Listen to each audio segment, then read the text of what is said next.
Assalamualaikum warahmatullahi wabarakatuh. Kali ini materi kita tentang lanjutan ya, yaitu penulisan setelah abstrak, yaitu pendahuluan ya sampai ke metode. Nah, di sini sudah kita ketahui bersama bahwa di dalam menulis sebuah karya ilmiah itu biasanya ada judul, ada penulis, abstrak, ya, lalu introduction, material and method, dan lalu result di sini ya.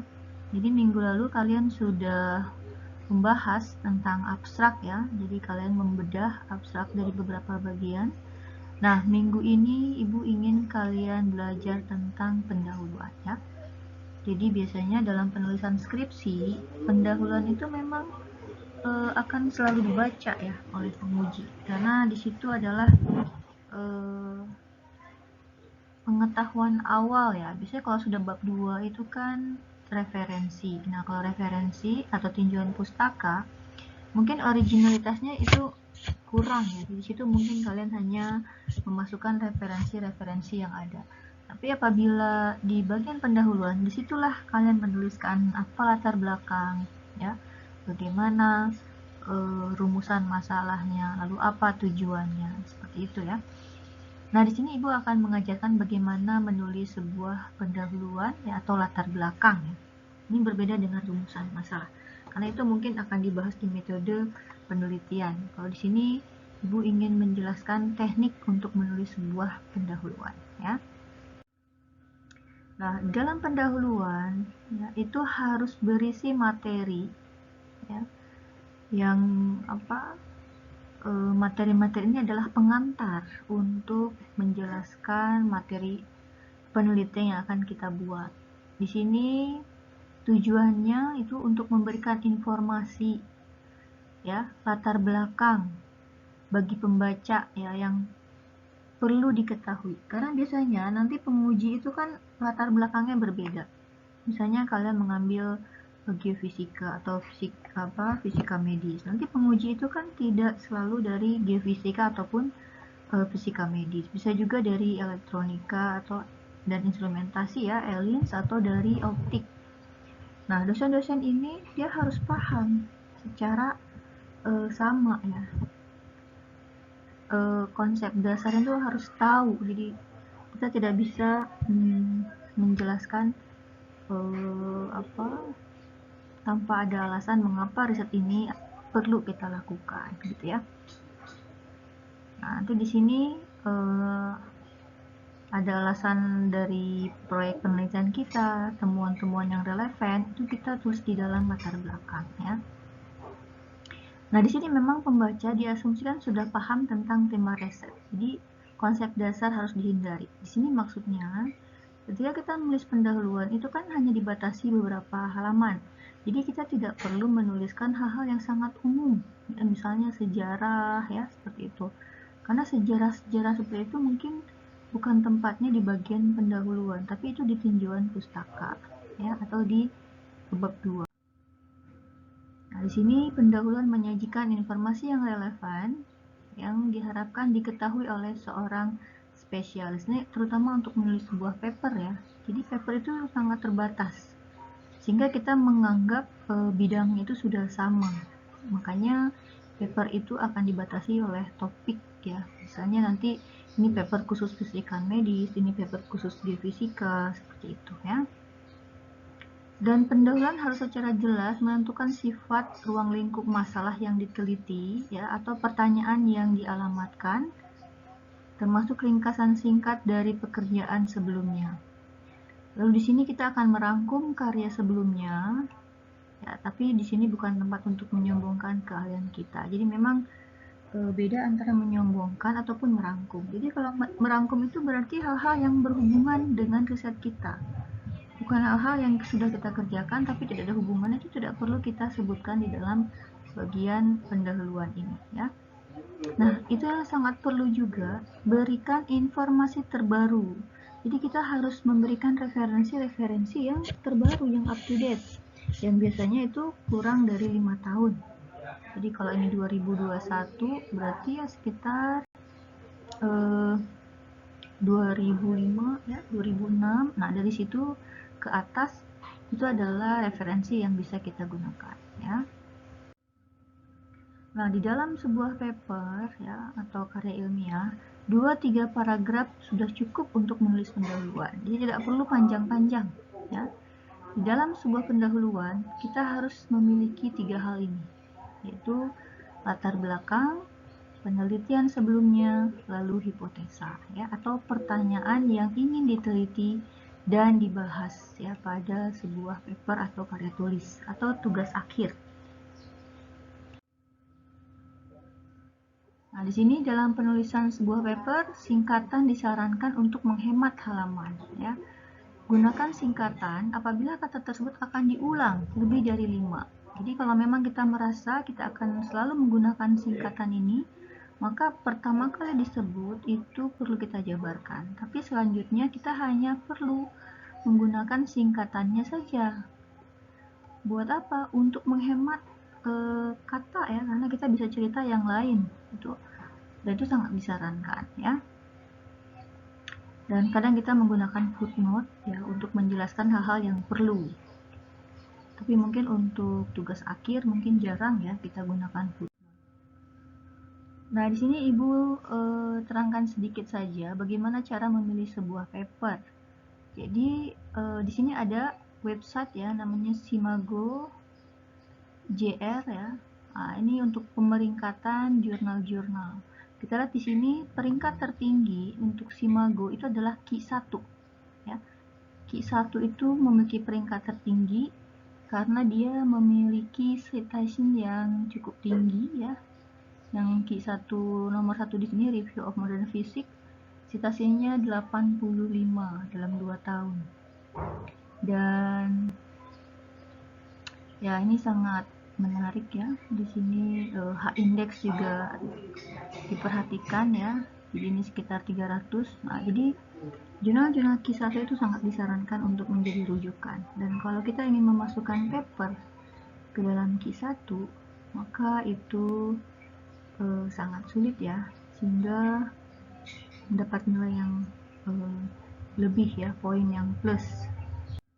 Nah, di sini Ibu ambil satu contoh ya, physical review letter. Kalau kalian klik di situ, maka kalian akan mendapatkan informasi seperti ini, H-indexnya, siapa publishernya, ini adalah American Physics Society, dan ini apa objeknya, ini negaranya ya.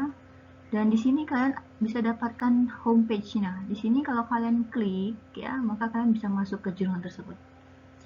Nah, lalu ketika kalian sudah masuk, Ibu pilih juga di sini Material Today Physics ya. Nah, di situ kan ada informasi Open Access Article. Open Access Article itu artinya artikel yang bisa diperoleh secara gratis ya, karena sudah disupport oleh penulis. Artinya penulis membayar uang lebih supaya artikel dia bisa dibaca oleh semua orang. Kalau yang bukan open access, maka ketika kita mengklik jurnal paper tersebut ya, kita harus membayar. Per case ya, harus membayar. Nah, biasanya harganya ya sama seperti kita membeli sebuah buku ya. Nah, biasanya kalau universitas kita sudah berlangganan ya, nanti biasanya universitas tersebut akan membayarkan biaya langganan per tahun, sehingga setiap orang yang mengakses dari universitas itu biasanya sudah gratis ya. Nah, dulu Unsya berlangganan, tapi sekarang mungkin Ibu belum tahu lagi ya seperti apa. Tapi kalian bisa memilih yang open access artikel ya, nanti kalian bisa download PDF. Nah, ini contoh open access yang sudah Ibu akses. Di sini ada bidang material ya, in situ pooling X-ray diffraction ya, untuk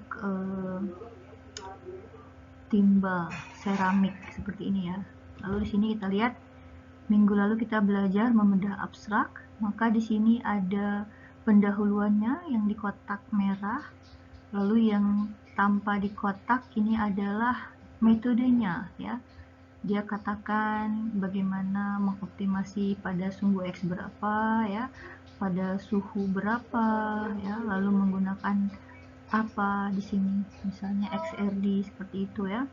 Lalu di sini hasilnya dia tampilkan dalam kotak warna biru Dan yang terakhir di sini kesimpulannya, dari sini kesimpulannya dia katakan seperti ini. Nah, jadi cara membuat abstrak seperti itu ya.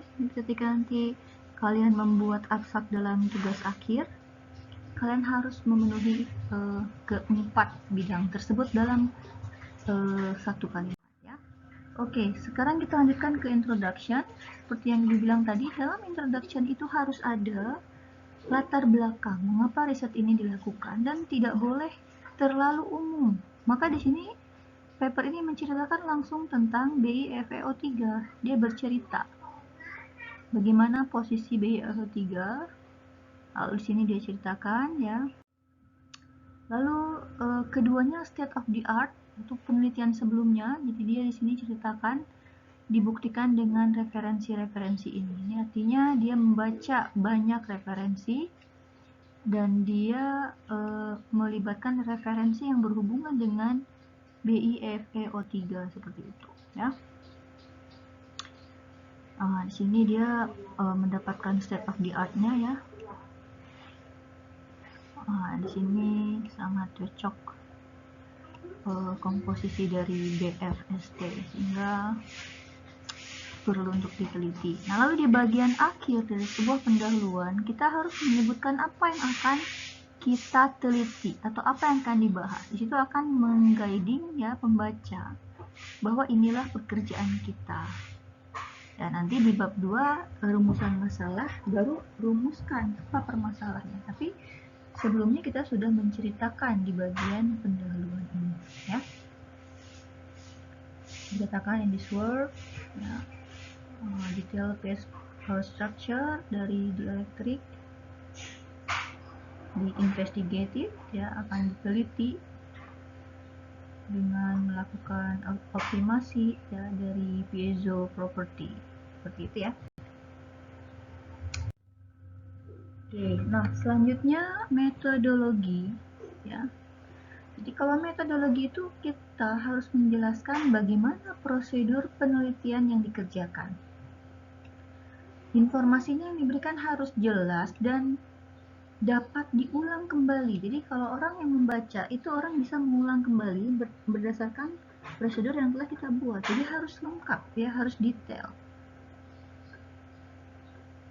Karena apabila terjadi kesalahan prosedur itu bisa memancing pertanyaan ya kan. Biasanya kan penguji itu akan lebih paham ya. Di sini kita bisa menyebutkan juga sumber kemurnian ya dan lain-lain. Dengan paper yang sama, nah di sini dia katakan bagaimana metodenya. Ini ibu perjelas lagi, ibu zoom kembali ya. Jadi dia membuat skematik diagram. Nah itu juga cukup menarik ya untuk orang-orang yang melakukan eksperimental. Jadi bagaimana penempatan eksperimennya dengan menggunakan sebuah diagram. Ya biasanya kalau orang elektronika tunjukkan blok diagramnya, mana inputnya, mana nanti prosesnya, dan mana outputnya ya, seperti itu. Oke, jadi untuk minggu ini ya, ibu minta kalian lihat lagi paper yang sudah kalian pilih, lalu kalian bedah ya di dalam bagian pendahuluan. Karena biasanya mahasiswa itu masih kebingungan cara membuat pendahuluan ya. Coba dibedah paper yang sudah kalian pilih, lalu coba kalian klasifikasikan kembali ya, sama seperti tugas yang sebelumnya. Bagian mana latar belakangnya, bagian mana penelitian sebelumnya, dan apa hipotesa atau pertanyaan yang ingin diteliti. Ya.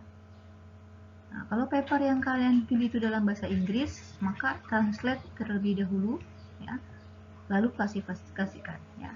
Jadi kalian tidak perlu mencari paper yang lain, kalian gunakan paper yang sudah kalian pilih itu. Ya. Nanti ibu akan mengecek. Jadi sekali lagi kalian tidak perlu ya, bahkan tidak boleh mengganti paper yang sudah kalian pilih. Dan rubrik penilaian ya, itu adalah apabila kalian memilih paper yang reputable itu akan mendapatkan nilai plus. Apabila paper kalian dalam bahasa Inggris itu pun mendapatkan nilai plus. Dan apabila kalian mentranslate bahasa Inggris tersebut ke dalam bahasa Indonesia dengan bahasa yang baik itu mendapatkan nilai plus. Lalu setelah itu kebenaran dari konsep ya. Jadi apakah kalian betul meletakkan latar belakang, apakah betul meletakkan hipotesa. Nah, kalau betul berarti itu adalah nilai knowledge. Tapi Ibu tidak menilai dari situ saja, ya. Karena Ibu menghargai effort orang-orang yang memilih paper yang dalam bahasa Inggris ataupun dalam bahasa Indonesia. Karena biasanya paper-paper apa yang bahasa Indonesia itu kan effortnya kan tidak lebih banyak daripada yang bahasa Inggris. Yang bahasa Inggris kalian harus mentranslate. Nah, itu Ibu hargai, ya. Jadi di sini Ibu melihat kalian mengambil tantangan itu berarti itu sebuah nilai plus. Dan dalam paper-paper juga itu ada klasifikasinya, ya. Ada Q1, Q2, Q3. Nah, kalau kalian mendapatkan paper yang levelnya Q1 itu mendapatkan nilai plus, ya. Nah, mungkin nanti di lain waktu Ibu akan menjelaskan bagaimana cara memilih sebuah paper dengan klasifikasi Q1 sampai Q4, ya. Oke, itu saja mungkin pertemuan kali ini, dan silahkan membuat tugasnya, ya. Lalu seperti biasa upload ke dalam Evernote, ya. Ibu tutup saja kuliah kita hari ini dengan ucapan wassalamualaikum warahmatullahi wabarakatuh.